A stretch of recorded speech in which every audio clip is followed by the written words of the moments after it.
नमस्कार, मैं हूं पल्लवी नागपाल जयरथ, प्रोफेसर बड़ा गुरुकुल। पैसा कमाना तो हर कोई आपको सिखा देता है, लेकिन क्या आपको किसी ने ये बताया कि पैसा बचाते कैसे हैं? जानते हैं मैं ये बात क्यों कह रही हूं? क्योंकि ये कहा जाता है कि एक एक बचाया हुआ रुपया कमाए हुए एक एक रुपए के बराबर होता है।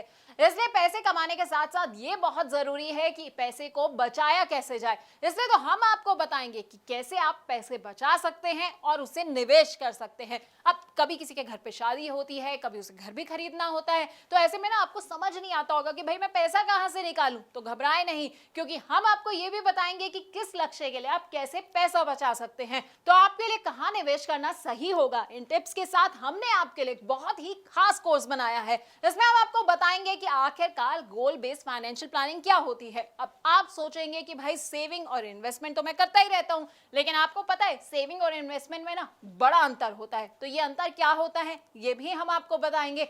पोर्टफोलियो मैनेजमेंट क्या होता है और कैसे आप गोल बेस्ड अपना पोर्टफोलियो बना सकते हैं, ये हम आपको समझाने वाले हैं। अब कई तरह के ना सिनेरियोज होते हैं, जैसे कि लोग क्या करते हैं, थोड़ा थोड़ा पैसा जो है वो हर महीने की सैलरी से निकालते हैं और उसे निवेश कर देते हैं। तो कई लोग क्या करते हैं कि बोनस मिला और सारा का सारा पैसा निवेश कर दिया। तो कौन सा सिनेरियो किसके लिए सही रहता है ये हम आपको बताएंगे। अपने कोर्स में हम आपको म्यूचुअल फंड्स के बारे में भी बताएंगे। और अगर आपके कुछ शॉर्ट टर्म गोल्स हैं, जैसे कि आप सोच रहे हैं कि भाई 6 महीने के बाद जो है ना मैं एक स्कूटर खरीद लेता हूं, या मैं सोच रहा हूं कि 6 महीने के बाद जो है बच्चों को घुमाने ले जाऊं, तो ऐसे गोल्स के लिए पैसा कैसे आपको इकट्ठा करना है ये हम आपको बताएंगे। अब कई आपके गोल्स ऐसे होंगे जो मीडियम टर्म होंगे, यानी कि आप सोच रहे होंगे कि भाई एक फॉरेन में अच्छी सी वेकेशन प्लान कर ली जाए, या फिर मेरे बच्चे की पढ़ाई जो है ना खत्म होने वाली है, अब उसकी हायर एजुकेशन की बारी आने वाली है, तो भाई मुझे उसके लिए पैसा कैसे इकट्ठा करना है, तो वो हम आपको बताएंगे।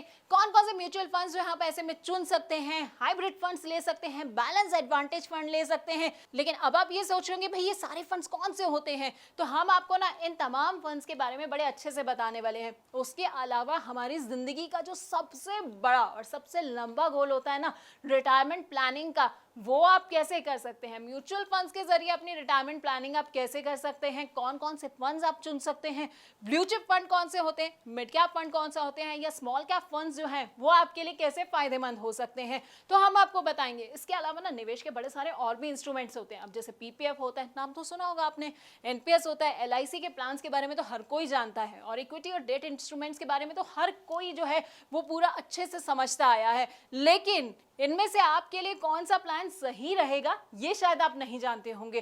तो हम आपको ना अपने कोर्स में इन तमाम प्लान्स के बारे में अच्छे से जानकारी भी देने वाले हैं।